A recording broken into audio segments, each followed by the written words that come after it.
Meu nome é Ricardo. Quando você se torna bombeiro, as pessoas acham que seu maior medo é o fogo. Não é. O fogo é previsível. Ele tem regras, se alimenta de oxigênio, segue um caminho. Você aprende a lê-lo, a respeitá-lo. O verdadeiro medo vem do que o fogo esconde. A fumaça, o caos, a estrutura que pode ceder. E no meu caso, o medo vem do que eu vi no meio dele. Aconteceu há 1 ano, em um chamado na Mooca. 2 da manhã, o alarme soou para um incêndio de grandes proporções em um complexo têxtil abandonado. O prédio principal já era considerado perdido, um inferno de tijolos e metal retorcido. O risco era a propagação horizontal para uma ala de escritórios anexa, que compartilhava uma parede interna com o galpão principal. Se o fogo atravessasse essa parede ou passasse por alguma das portas de ligação, perderíamos o complexo inteiro. Minha equipe foi designada para o que chamamos de defesa interna. O plano era entrar por um acesso lateral seguro, avançar por um corredor que corria paralelo ao incêndio e chegar às portas corta-fogo que ligavam o nosso setor ao galpão principal. Nossa missão era garantir que essas portas resistissem e, ao mesmo tempo, resfriar a parede interna para diminuir a transferência de calor por condução, o que poderia causar uma ignição espontânea do outro lado. Era uma manobra arriscada, mas era a única forma de salvar a outra metade do complexo. Equipamento completo, máscara no rosto, a gente entrou. Lá dentro, o mundo se resume a 3 coisas: o peso do cilindro de ar nas suas costas, o feixe de luz da sua lanterna cortando a fumaça e a voz do seu tenente no rádio. O calor era brutal e o barulho uma sinfonia do apocalipse. Estávamos avançando, a água da mangueira batendo nas paredes e evaporando em um chiado violento. Foi quando, através de uma porta de carga arrebentada, eu tive uma visão clara do epicentro do incêndio. Era o galpão principal. Uma catedral de fogo. As chamas subiam até o teto inexistente, um turbilhão laranja e vermelho. E foi lá, no meio daquele forno, que eu o vi. Um homem, parado, completamente imóvel. Ele estava de costas para mim, vestindo o que parecia ser um macacão de operário. O fogo passava por ele, o rodeava, mas parecia não tocá-lo. Era como ver uma pedra no meio de um rio furioso. Meu cérebro não conseguiu processar. Meu treinamento gritava vítima, mas meus olhos viam algo que desafiava todas as leis da física. Tenente, visualizando um indivíduo no galpão principal. Gritei no rádio, a voz saindo abafada. Ele está parado no meio do fogo. A resposta foi imediata e cética. Negativo, Ricardo. Impossível sobreviver aí. Mantenha a posição. Mas eu estava vendo. Gritei na direção dele, um som inútil contra o rugido das chamas. Ei, você! Saia daí! Ele não se moveu. E então, muito lentamente, ele começou a se virar. Não foi um movimento de susto. Foi deliberado, calmo. Ele se virou para ficar de frente para mim. A distância e a fumaça não me deixavam ver detalhes, apenas a silhueta escura contra a luz infernal. Ele ficou ali, me encarando, por um tempo que pareceu uma vida inteira, e então aconteceu. Eu não sei como explicar, mas eu vi com uma clareza impossível. No lugar onde deveria haver um rosto, um sorriso se formou. Um rasgo branco e perfeito na silhueta escura. Não era um sorriso humano. Era largo demais, satisfeito demais. Era o sorriso de uma entidade que estava exatamente onde queria estar. No instante seguinte, a figura se desfez. Não queimou, não caiu. Ela se dissolveu em uma nuvem de fagulhas e cinzas que foi imediatamente engolida pelo turbilhão de fogo. E o sorriso foi a última coisa a desaparecer. O som do meu tenente gritando meu nome no rádio me trouxe de volta à realidade. Ricardo, qual a sua situação? Responda. Eu pisquei, o suor frio se misturando com a fuligem no meu rosto. Olhei de volta para o galpão em chamas. Não havia nada lá, apenas o fogo, dançando como se nada tivesse acontecido. Nada, tenente, alarme falso. Devo ter me confundido com as sombras, menti. Foi um instinto. Como eu poderia relatar o que eu tinha acabado de ver? Vi um homem sorrindo no fogo e virando cinza, eu seria afastado para a avaliação psicológica na mesma hora. Terminamos a operação horas depois, já com o dia amanhecendo. O prédio foi salvo da destruição total, mas o galpão principal era uma ruína fumegante. Na análise inicial da operação, o capitão perguntou sobre vítimas. Ninguém relatou nada. Eu permaneci em silêncio, a imagem daquele sorriso gravada a fogo na minha retina. Decidi que era melhor assim. Foi o estresse, a fumaça, o calor, uma alucinação. Era a única explicação lógica, e eu me agarrei a ela com todas as minhas forças, mas a imagem não ia embora. Nos dias seguintes, ela me assaltava nos momentos mais inesperados. Eu fechava os olhos para dormir e via o sorriso branco e largo contra a escuridão. Eu olhava para a chama do fogão enquanto cozinhava e por uma fração de segundo via a silhueta se formando. Comecei a ficar obcecado. Passei horas na internet pesquisando sobre o complexo têxtil da Mooca. Descobri sua história, os anos de glória, a falência. Procurei por notícias de acidentes, mortes, qualquer coisa que pudesse explicar a figura de um operário. Encontrei relatos de greves violentas nos anos 70, 1 ou 2 acidentes de trabalho com mortes, mas nada que se conectasse diretamente com o que eu vi. Meu comportamento mudou. No quartel, eu fiquei mais quieto, mais distante. Meus colegas perceberam. "O que foi, Ricardo? Viu um fantasma?" Brincou um deles. Eu forcei um sorriso, mas a piada me atingiu como um soco no estômago. Em casa, a insônia se tornou minha companheira. Eu passava as noites em claro, a imagem daquele sorriso me provocando da escuridão do meu quarto. O pior, no entanto, era durante os chamados. O fogo, que antes era meu adversário profissional, agora era meu gatilho. Cada incêndio se tornou uma busca. Enquanto meus colegas combatiam as chamas, uma parte de mim, uma parte que eu odiava, procurava. Meus olhos varriam o coração do fogo, não mais em busca de vítimas, mas em busca dele. Eu queria vê-lo de novo. Eu precisava provar a mim mesmo que eu não estava louco. E então, em um incêndio menor, em um apartamento no centro, eu o vi. Foi rápido, quase imperceptível. As chamas consumiam um sofá velho, e por um piscar de olhos, a fumaça e o fogo se adensaram, formando a mesma silhueta e o mesmo sorriso. Durou menos de 1 segundo antes de se dissipar, mas foi o suficiente. Não era uma alucinação, era real e estava me seguindo. Ou pior, estava me esperando em cada incêndio, como se soubesse que eu estaria lá. Aquele sorriso não era mais uma memória, tinha se tornado um encontro marcado. A segunda aparição, tão breve e quase sutil, foi pior que a primeira. A primeira poderia ser uma alucinação causada pelo estresse extremo. A segunda foi uma confirmação, uma assinatura, e com ela veio uma certeza gelada que se instalou no fundo da minha alma. Aquilo, o que quer que fosse, estava ciente de mim. O sorriso não era apenas de satisfação, era de reconhecimento.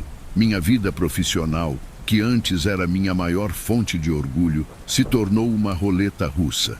Cada alarme que soava no quartel me enchia de uma mistura de pavor e uma expectativa doentia.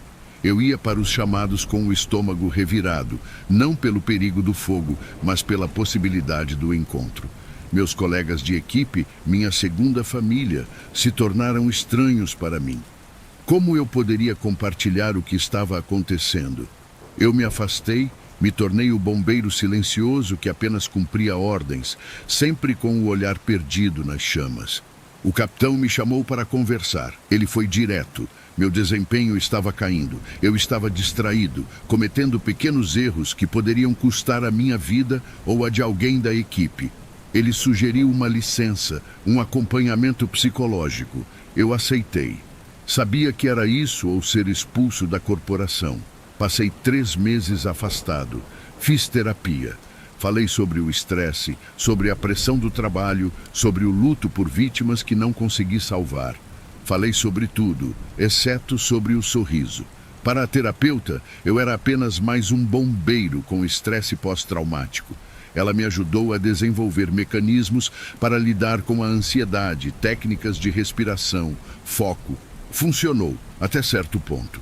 Eu consegui colocar uma máscara de normalidade e voltei ao trabalho. Mas a entidade não estava na minha cabeça. E ela não tinha tirado uma licença. O terceiro encontro foi o que mudou tudo. Foi em um incêndio residencial. Uma casa de madeira antiga que queimava como uma caixa de fósforos. Estávamos do lado de fora, combatendo o fogo pela janela do segundo andar. Eu estava operando a mangueira, focado no trabalho, usando as técnicas que aprendi na terapia para manter a calma. E então, no meio das labaredas que saíam pela janela, eu o vi de novo. A silhueta escura, o macacão, o fogo ao redor sem tocá-lo. E o sorriso. Dessa vez eu não gritei. Não entrei em pânico. Eu apenas parei. Fiquei olhando para ele e ele para mim. O barulho do incêndio pareceu desaparecer. Éramos só nós dois. E naquele momento eu senti algo diferente. Não era maldade pura. Era uma espécie de solidão. Uma solidão antiga e imensa que se aquecia no fogo. E o sorriso não era de satisfação por destruir, mas de alegria por ter companhia, por ter a mim. Meu parceiro, vendo que eu tinha parado, me empurrou com força. Ricardo, qual o seu problema? Foco! O empurrão quebrou o contato, a figura se dissolveu, mas eu tinha entendido. Aquilo não queria me matar, queria me assistir, queria um espectador. Foi a última vez que o vi. No dia seguinte, pedi minha transferência. Saí do combate direto ao fogo. Hoje trabalho na área administrativa do Corpo de Bombeiros. Passo meus dias atrás de uma mesa, lidando com papelada, longe do calor, da fumaça e das chamas. Meus antigos colegas acham que eu pedi para sair, que não aguentei a pressão. De certa forma, eles estão certos. Eu não sei o que era aquilo. Um espírito? A personificação do próprio fogo? Um demônio? Ou talvez apenas um produto da minha mente, uma forma que minha cabeça encontrou para processar os horrores que vemos neste trabalho. Eu honestamente não sei, e acho que prefiro assim.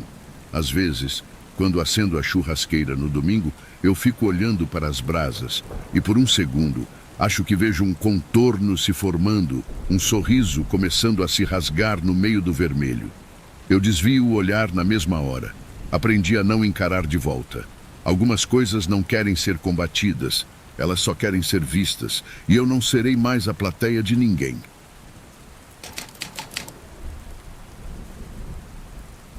No nosso trabalho, a gente aprende que todo incêndio tem uma trilha sonora. É uma mistura do rugido do fogo, do estalar de madeira, do grito das sirenes e, o pior de todos, do silêncio que vem depois. Mas o som que eu mais lembro de uma tarde de quinta-feira, em uma chácara em Valinhos, não era nada disso. Era um rosnado baixo e profundo que prometia violência. O chamado era para um incêndio residencial, casa grande, térrea, quintal bem cuidado.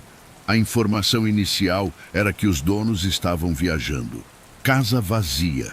Enquanto a equipe principal se preparava para o combate direto, meu parceiro, Matias, e eu fomos dar a volta pelos fundos. Procedimento padrão: verificar o perímetro, procurar vítimas inesperadas, avaliar o risco de propagação para a mata. Foi na área de serviço dos fundos, um espaço semiaberto já tomado por uma fumaça densa, que o encontramos. Acuado contra a parede, os olhos vermelhos e lacrimejando, estava um cachorro. E era um animal imponente, um daqueles cães que parecem ter sido esculpidos em músculo e raiva. O medo dele, no entanto, se manifestava da pior forma possível: agressividade pura. Assim que nos viu, o corpo dele enrijeceu.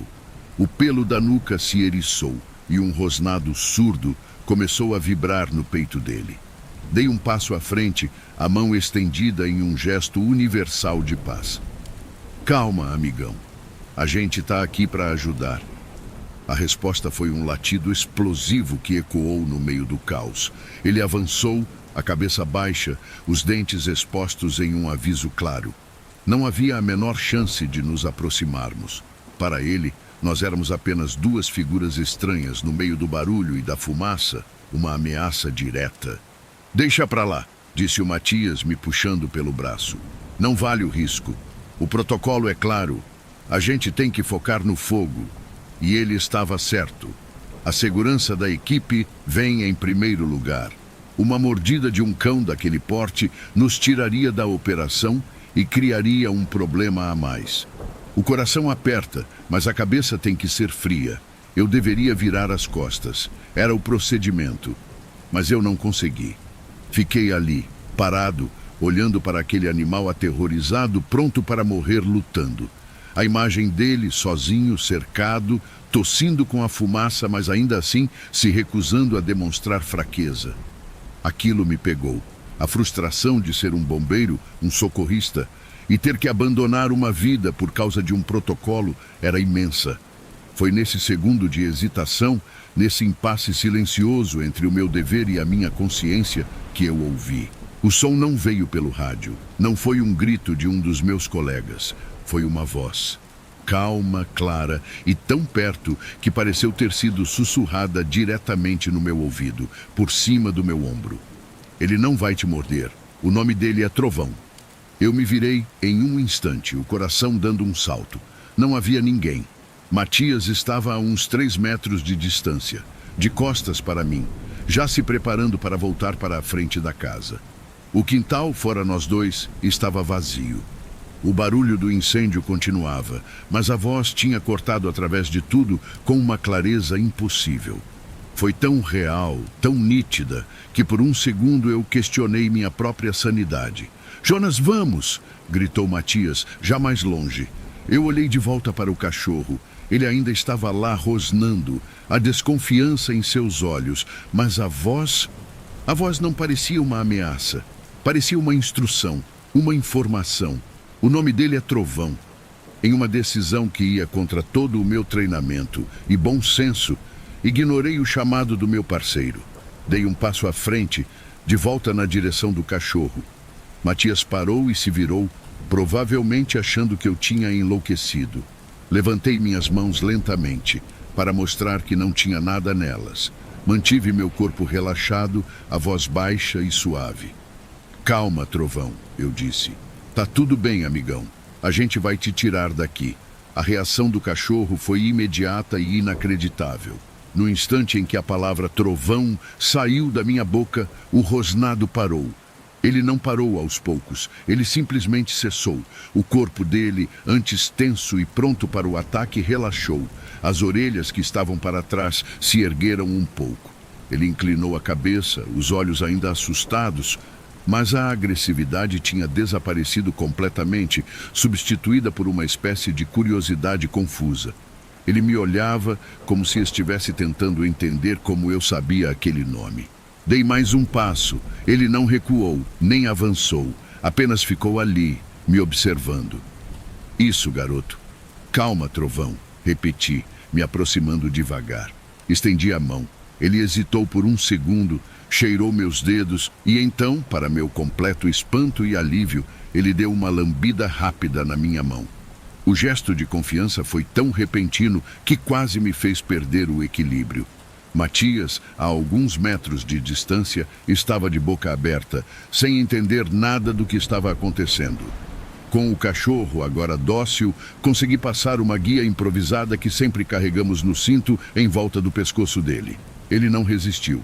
Veio comigo como um filhote, passando rente às minhas pernas, buscando proteção. Levei-o para a frente da casa, para longe da fumaça, e o amarrei em um poste no quintal do vizinho, onde ele estaria seguro.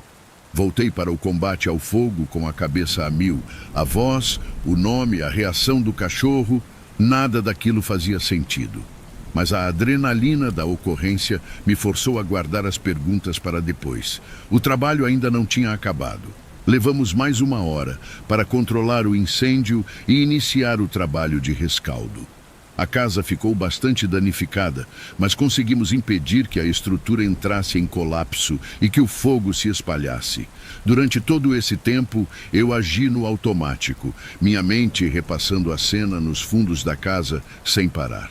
A voz calma, o nome, a mudança instantânea do cachorro. Matias me olhava de vez em quando, balançando a cabeça, ainda sem acreditar no que tinha presenciado. Você tem algum truque com cachorro que eu não sei? Ele perguntou em certo momento. Eu apenas dei de ombros, sem saber o que responder. Quando o pior já tinha passado e a fumaça começava a se dissipar, um carro parou bruscamente na rua. Um homem de uns 40 e poucos anos desceu correndo, o rosto pálido de pânico ao ver o estado de sua casa. Era o proprietário, que tinha voltado mais cedo da viagem ao saber do incêndio por um vizinho. Minha casa. Meu Deus! Ele lamentava, olhando para a estrutura enegrecida. Depois de garantir a ele que o fogo estava controlado e que ninguém havia se ferido, ele pareceu se lembrar de algo. Seus olhos se arregalaram. O Hércules, meu cachorro, ele estava aí dentro? Ele perguntou, a voz cheia de angústia. Hércules? Perguntei confuso. Sim, meu Rottweiler. Ele está bem? Eu apontei para o quintal do vizinho, onde o cão estava sentado, agora calmo, observando o movimento. Ele está ali, seguro. Deu um pouco de trabalho para tirar. Ele estava bem assustado, mas conseguimos. O alívio no rosto do homem foi imenso. Ele correu até o cachorro, que ao vê-lo começou a abanar o rabo e a choramingar de alegria. O homem o abraçou, agradecendo a nós várias vezes. Eu não sei como vocês conseguiram chegar perto dele, disse o dono, enquanto afagava a cabeça do animal. O Hércules é muito protetor. Ele não deixa nenhum estranho se aproximar, ainda mais em uma situação dessas. Foi aí que a curiosidade falou mais alto. Eu precisava perguntar. Na verdade, ele só se acalmou quando eu o chamei por outro nome. Eu disse, meio sem jeito. O homem me olhou intrigado. Outro nome? Que nome? Trovão, respondi. Eu o chamei de Trovão e ele parou de rosnar na mesma hora. O sorriso do homem desapareceu. Ele ficou pálido e seu olhar se perdeu no vazio por um instante. Ele olhou para o cachorro, depois para mim e engoliu em seco. Onde você ouviu esse nome? Ele perguntou, a voz quase um sussurro. Eu não sei direito. Menti, sem saber como explicar. Acho que ouvi um dos vizinhos gritando, talvez, por quê? O homem continuou a afagar o cachorro, mas seus olhos estavam marejados. É que Trovão era o nome que o meu pai deu para ele quando era filhote. Meu pai morava aqui com a gente. Ele amava esse cachorro mais do que tudo. Mas ele faleceu há 6 meses de um infarto, aqui mesmo, no quintal, enquanto brincava com o Hércules. Ele fez uma pausa, a voz embargada. Ninguém além dele chamava o cachorro de Trovão. Naquele momento, um arrepio percorreu todo o meu corpo. A voz calma e clara que eu ouvi por cima do meu ombro, a instrução precisa, a paz que ela transmitiu, não era um vizinho, não era minha imaginação. Era alguém que conhecia aquele cachorro melhor do que ninguém. Alguém que, mesmo não estando mais ali, ainda estava cuidando do seu velho amigo. Eu nunca contei a verdade para o dono do cão, nem para ninguém do meu batalhão. Mas às vezes, em chamados difíceis, eu ainda sinto como se tivesse alguém olhando por cima do meu ombro. E estranhamente, isso não me dá medo, me dá conforto.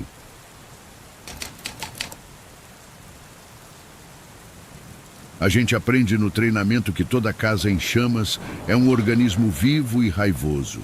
Ela respira fumaça, ruge com o fogo e a qualquer momento pode te engolir. Meu nome é André e meu trabalho é entrar nesse monstro, fazer o que precisa ser feito e sair antes que ele desabe. Mas em um sobrado no bairro Petrópolis, aqui em Porto Alegre, eu descobri que, às vezes, o monstro avisa antes de dar o bote. O chamado entrou no final de uma tarde de inverno, um horário terrível. O trânsito estava caótico e cada minuto que perdíamos para chegar era um minuto a mais para o fogo se alimentar. Quando chegamos, a cena era a que mais tememos, um incêndio residencial com possíveis vítimas. A fumaça já saía densa pelas janelas do andar de cima e as chamas eram visíveis na parte de baixo da casa, na sala de estar. Uma mulher, a dona da casa, estava na calçada em estado de choque, amparada por vizinhos. Ela gritava histericamente, apontando para o segundo andar. Meu filho, o Léo! Ele estava no quarto dele. Essa é a informação que muda tudo. A operação, que seria de contenção, vira uma de busca e resgate. A prioridade absoluta se torna entrar e encontrar aquela criança. Enquanto a primeira equipe iniciava o combate às chamas na sala, eu e meu parceiro, o cabo Ferraz, fomos designados para a busca no andar de cima. Entramos na casa. O calor era uma parede sólida. A fumaça no andar de baixo era espessa, negra, e o barulho do fogo era ensurdecedor. Subimos a escada às cegas, nos guiando pelo corrimão, com a visibilidade quase nula. O ar no segundo andar estava um pouco melhor, mas a fumaça já começava a se acumular no teto, descendo como uma cortina cinzenta. Eu verifico os quartos da direita, você os da esquerda. Ferraz gritou e nós nos separamos. Havia 2 portas à minha esquerda. Abri a primeira. Era um escritório, já tomado pela fumaça. Verificação rápida, ninguém. Fechei a porta para conter o avanço do oxigênio. Fui para a segunda porta, empurrei-a com o ombro, e foi como entrar em outro mundo. O ar ali dentro era limpo, frio até. Não havia sinal de fumaça, nem o brilho alaranjado do fogo. Era um quarto de criança. As paredes pintadas de azul claro, uma cama pequena com um edredom de super-heróis, uma estante com livros. Parecia um santuário intocado no meio do inferno que consumia o resto da casa.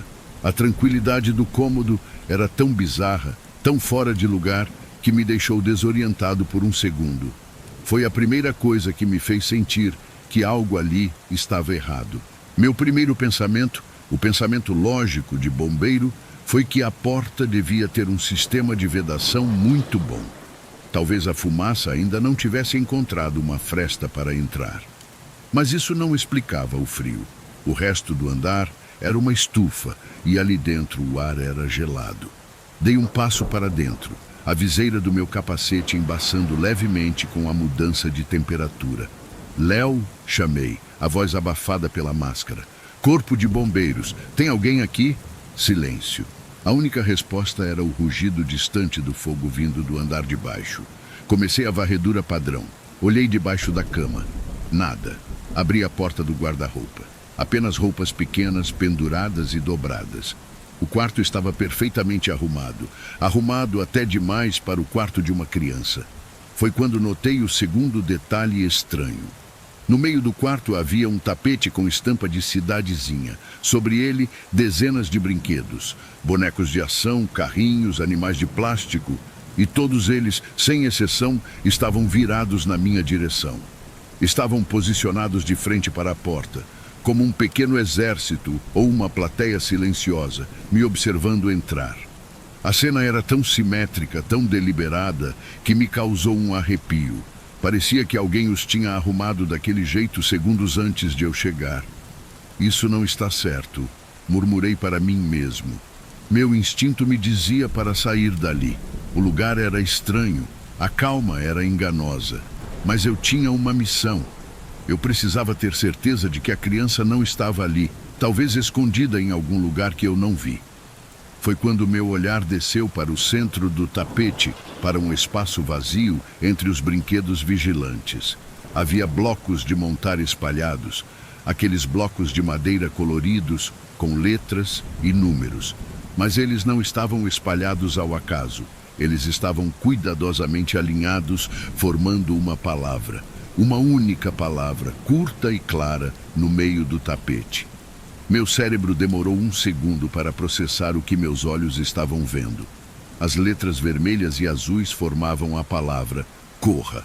Fiquei encarando as letras paralisado. O frio na sala pareceu se intensificar. Quem faria aquilo? A criança? Por quê? Seria uma brincadeira? Mas não havia tempo para brincadeiras. A casa estava queimando. A palavra não parecia uma brincadeira. Parecia um aviso. Uma ordem. André, achou alguma coisa? A voz de Ferraz soou no meu rádio, cheia de estática. O fogo está subindo. A gente tem que sair. A voz dele me tirou do transe. Corra! A palavra pulsava na minha mente. Eu não pensei. Eu obedeci, saindo. Não achei nada. Respondi no rádio, já me virando e correndo para fora do quarto. No instante em que meus pés cruzaram o batente da porta para voltar ao corredor enfumaçado, eu ouvi um som que todo bombeiro teme mais do que o próprio fogo. Um gemido longo e profundo vindo da estrutura da casa. O som de madeira e concreto cedendo sob o calor extremo. O som da estrutura cedendo foi o tiro de largada. André, sai daí agora! A voz de Ferraz no rádio era puro pânico. Eu não precisei do aviso. Meu corpo já estava em movimento, impulsionado por uma adrenalina primitiva que nasceu daquela única palavra nos blocos de madeira.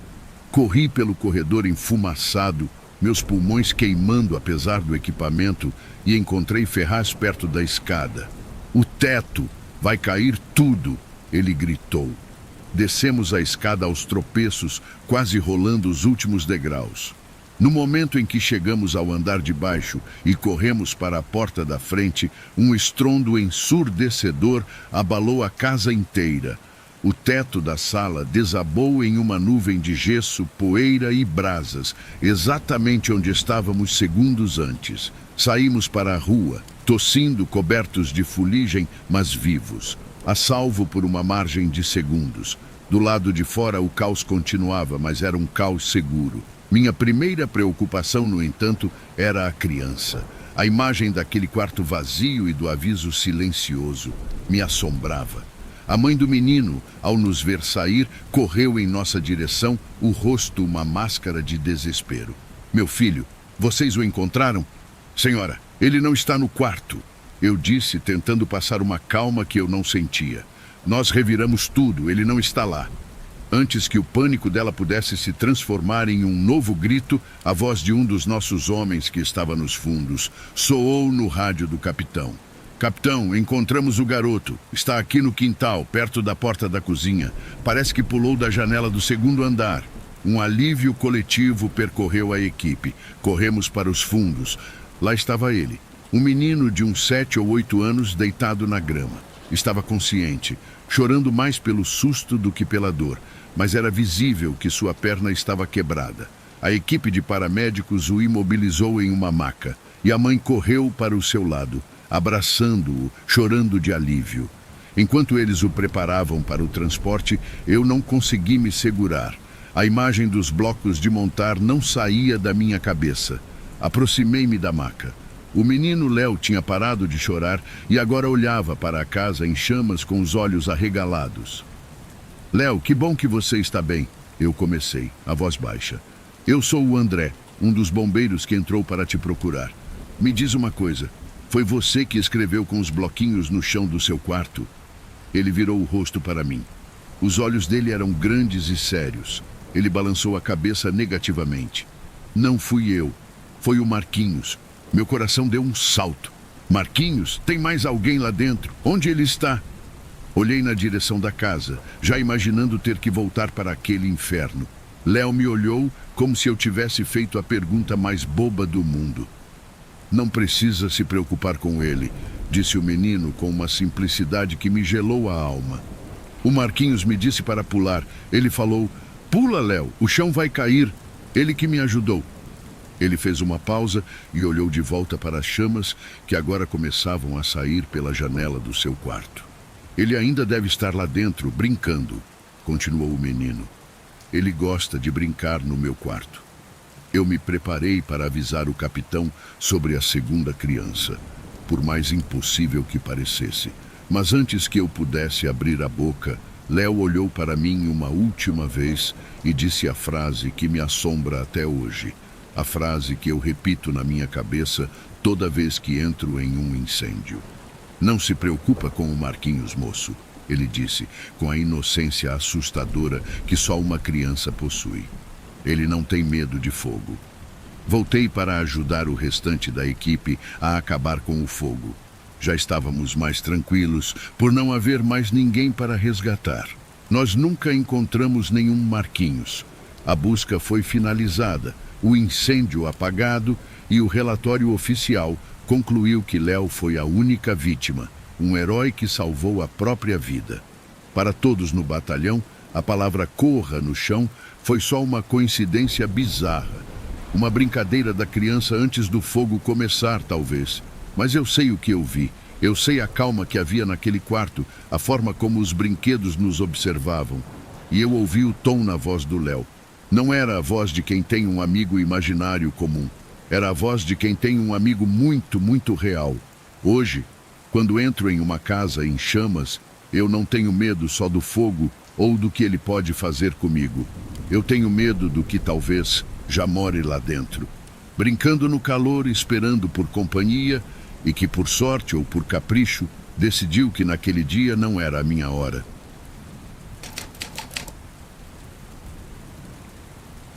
Meu nome é Pedro, e na época dessa história, eu era o que chamam de bicho, o novato. Tinha saído da escola de formação há menos de 6 meses e sido designado para um dos batalhões mais movimentados de Santos. Para um recruta, cada chamado é uma mistura de medo e uma vontade imensa de provar seu valor. E o incêndio no armazém do porto foi o meu batismo de fogo, literalmente. O fogo começou de madrugada e foi um dos maiores que a cidade tinha visto em anos. Um depósito de grãos e fertilizantes. Lutamos contra as chamas por quase 12 horas seguidas. O sol nasceu e se pôs, e nós ainda estávamos lá, exaustos, cobertos de fuligem, cheirando a fumaça e suor. Quando finalmente o fogo foi declarado extinto, o trabalho ainda não tinha acabado. Começava a fase do rescaldo, que é tão perigosa quanto o combate direto. O rescaldo é um trabalho ingrato. Você passa horas e horas revirando escombros fumegantes, procurando por focos de brasa escondidos que, se não forem apagados, podem reiniciar o incêndio todo com uma simples rajada de vento. A essa altura, a equipe estava no limite. O cansaço era visível no rosto de cada um. O meu capitão, o capitão Barros, um homem que parecia ter nascido com o uniforme, reuniu a equipe. Bom trabalho, pessoal. A maior parte está feita, mas precisamos de uma última ronda completa no setor Delta antes de liberar a área. Quero olhos novos lá dentro. E então os olhos dele pararam em mim. Pedro, você está menos tempo aqui, deve estar menos exausto que esses velhotes. A tarefa é sua. Faça uma varredura completa. Procure por qualquer ponto quente. Cuidado onde pisa, a estrutura está um caos. Rádio ligado o tempo todo. Engoli em seco. Era uma responsabilidade enorme, mas era também um voto de confiança. Sim, senhor, respondi, tentando parecer mais confiante do que eu realmente estava. Entrei sozinho no esqueleto do armazém. O silêncio era assustador depois de horas de barulho ensurdecedor. O único som era o gotejar da água dos escombros e o estalar ocasional de metal se resfriando. O lugar era um labirinto de vigas de aço retorcidas e montanhas de grãos queimados. A fumaça ainda pairava no ar, densa e com um cheiro acre de produto químico. Eu andava devagar, atento a tudo. Usava a câmera térmica para procurar por pontos de calor, mas a fuligem e o vapor d'água atrapalhavam a leitura. Eu me sentia pequeno e insignificante no meio de tanta destruição. Depois de uns 20 minutos de vistoria, eu estava prestes a relatar no rádio que o setor parecia limpo. Foi quando, no meio da névoa de fumaça, uma figura se materializou. Meu coração deu um salto no peito. Apontei a lanterna na direção da figura, a mão firme no rádio, pronto para pedir ajuda. A luz revelou um bombeiro.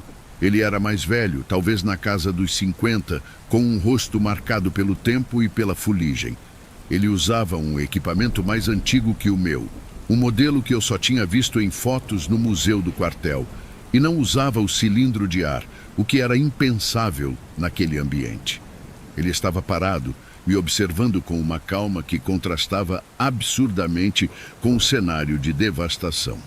Calma, garoto, só estou terminando a minha ronda também, ele disse. A voz dele era rouca, mas tranquila, e atravessou o silêncio do armazém sem esforço. Eu não vi o senhor entrar, respondi, ainda desconfiado. Quem é você? De qual batalhão? Ele deu um pequeno sorriso, um gesto cansado. Sou daqui mesmo, sempre fui. Não se preocupe comigo, preocupe-se com o seu trabalho. Ele se aproximou e eu notei que seus passos não faziam barulho sobre os destroços molhados. Você está fazendo a vistoria, certo? Deixe-me te ajudar. Tem um lugar que vocês, mais novos, sempre esquecem de olhar. Sem esperar pela minha resposta, ele se virou e começou a andar por entre as vigas retorcidas com uma familiaridade impressionante, como se conhecesse cada centímetro daquele caos. Eu hesitei por um segundo. O procedimento era claro. Eu deveria relatar a presença de um bombeiro não identificado, mas algo na calma dele, na autoridade natural que ele emanava, me fez segui-lo. Ele me guiou por uma parte do armazém que parecia um labirinto de metal retorcido. "Cuidado aqui", ele avisou, apontando para uma chapa de metal solta no chão. "O piso cedeu embaixo. Se pisar aí, vai direto para o subsolo inundado." Eu iluminei o local com a lanterna e vi que ele estava certo. Uma armadilha mortal que eu nunca teria notado sozinho. Finalmente ele parou em frente a uma pilha enorme de sacos de grãos carbonizados que formava uma parede negra e fumegante. "É aqui", ele disse.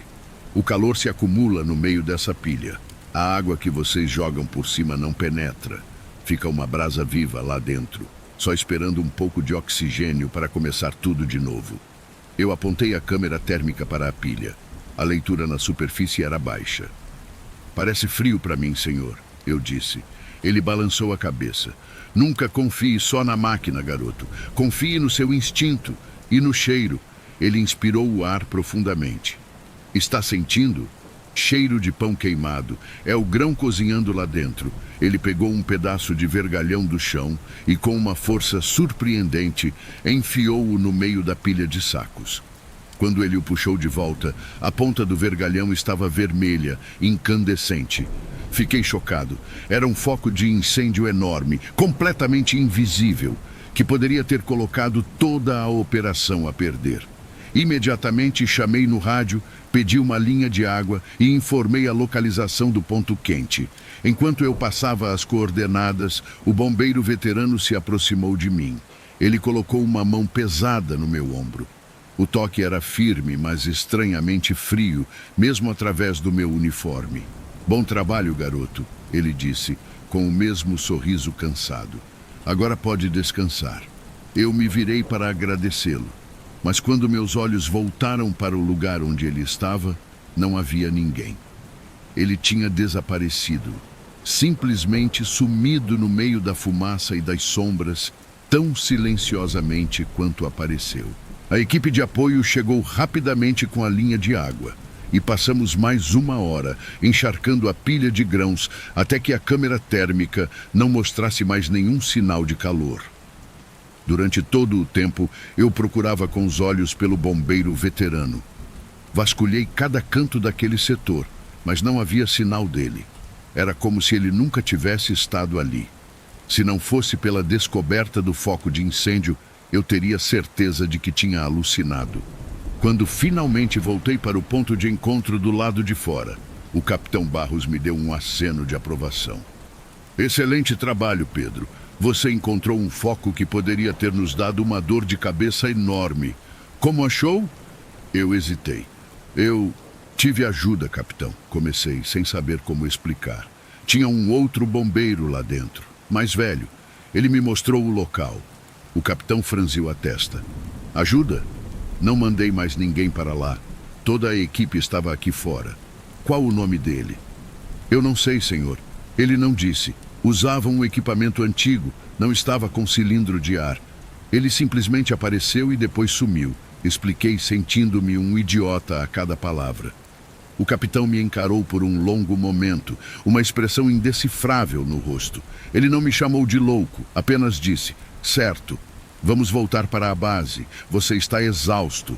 O retorno para o quartel foi silencioso. Eu repassava a cena na minha cabeça, tentando encontrar uma explicação lógica. Talvez fosse um bombeiro de outra cidade, de uma equipe de apoio que eu não conhecia. Mas, e o equipamento antigo? E a forma como ele desapareceu? Chegamos na base e já era manhã. O lugar cheirava a café e cansaço. Enquanto eu retirava meu equipamento, ainda sentia o peso fantasma da mão dele no meu ombro. Depois de um banho rápido, fui para a sala de convivência, onde os bombeiros descansam entre os chamados. O capitão Barros estava lá me esperando. Ele não disse nada, apenas fez um gesto com a cabeça na direção de uma das paredes. Era a parede das homenagens. Nela, havia fotos de bombeiros do nosso batalhão que se destacaram, que receberam medalhas e aqueles que morreram em serviço. Dê uma olhada ali, Pedro, disse o capitão a voz baixa. Eu me aproximei. Havia dezenas de fotos, a maioria em preto e branco. E então, em uma foto um pouco maior no centro da parede, eu o vi. O rosto era mais jovem, o sorriso menos cansado, mas não havia dúvida, era ela. O mesmo olhar calmo, a mesma expressão serena. O bombeiro que me ajudou no armazém.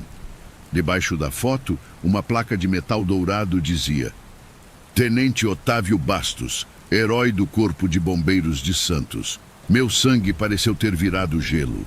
Eu me virei para o capitão sem conseguir falar. O Tenente Otávio foi um dos melhores que já tivemos, disse o capitão, em um tom quase reverente. Um mestre em incêndios industriais. Ele conhecia a zona portuária como a palma da mão dele. Ele fez uma pausa e olhou para a foto. Ele morreu em serviço em 88, um colapso estrutural durante o rescaldo de um incêndio no antigo Armazém 14. Naquele momento, as últimas palavras dele para mim ecoaram na minha cabeça. Bom trabalho, garoto. Agora pode descansar. Eu entendi. Não era uma ordem. Era uma permissão. A permissão de um guardião que, mesmo depois da morte, nunca abandonou sua última ronda. Eu fiquei ali, parado em frente à parede das homenagens, o rosto do Tenente Otávio na foto me encarando. A semelhança era inegável, e a informação na placa de metal, a data e o local da morte, transformava o que era um mistério em um fato impossível e aterrorizante. Eu senti o chão se abrir sob os meus pés. A exaustão de 12 horas de trabalho se misturou com um tipo de choque que eu nunca tinha experimentado. O capitão Barros, que tinha permanecido em silêncio, se aproximou e parou ao meu lado, também olhando para a foto. Ele não me apressou, apenas esperou. Depois de um longo momento, ele perguntou, a voz baixa e calma, quase como a do próprio tenente: Você conhece esse homem, Pedro? A pergunta pairou no ar. Uma parte de mim queria negar. Queria dizer que não, que era só uma coincidência, que o homem que eu vi era outra pessoa. Seria a resposta segura, a resposta que não me faria parecer um louco na frente do meu superior. Mas a imagem dele, o toque frio no meu ombro, a ponta do vergalhão brilhando em brasa, era tudo real demais para ser negado. Engoli em seco, a vergonha queimando meu rosto. Sim, senhor, admiti, a voz quase um sussurro. Eu o conheço, foi ele quem me ajudou lá no armazém hoje. Eu esperava qualquer reação, uma risada de escárnio, um olhar de pena, talvez até uma ordem para me apresentar ao psicólogo do batalhão. Mas o capitão Barros não fez nada disso. Ele apenas assentiu lentamente, como se estivesse esperando por aquela resposta. Ele me guiou até uma das mesas e se sentou, fazendo um gesto para que eu me sentasse também. Ele se inclinou para a frente em um tom sério e confidencial. Escute, Pedro, ele começou. O que eu vou te dizer não sai desta sala, entendeu? Isso é algo que a gente não coloca em relatório. Você não é o primeiro a dizer isso, e provavelmente não será o último. Eu o encarei confuso. Ao longo dos anos, ele continuou. Isso acontece, geralmente com os novatos, os bichos.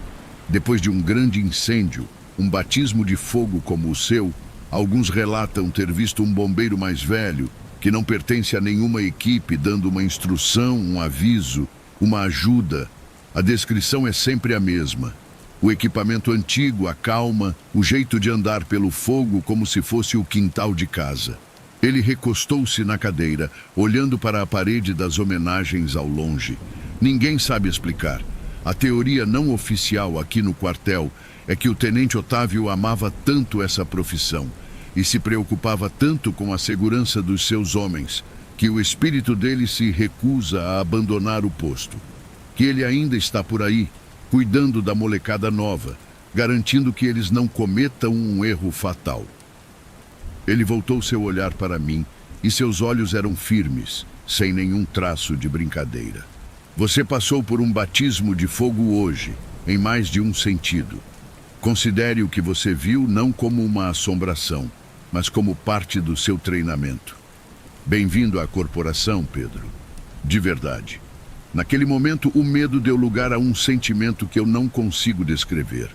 Uma mistura de assombro, respeito e pertencimento. Eu entendi. Não era uma história de fantasma para se temer. Era uma herança, um legado. A permissão para descansar que o tenente Otávio me deu não era só para aquela noite. Era para a minha carreira inteira. A certeza de que, mesmo nos piores momentos, nenhum de nós está verdadeiramente sozinho na ronda.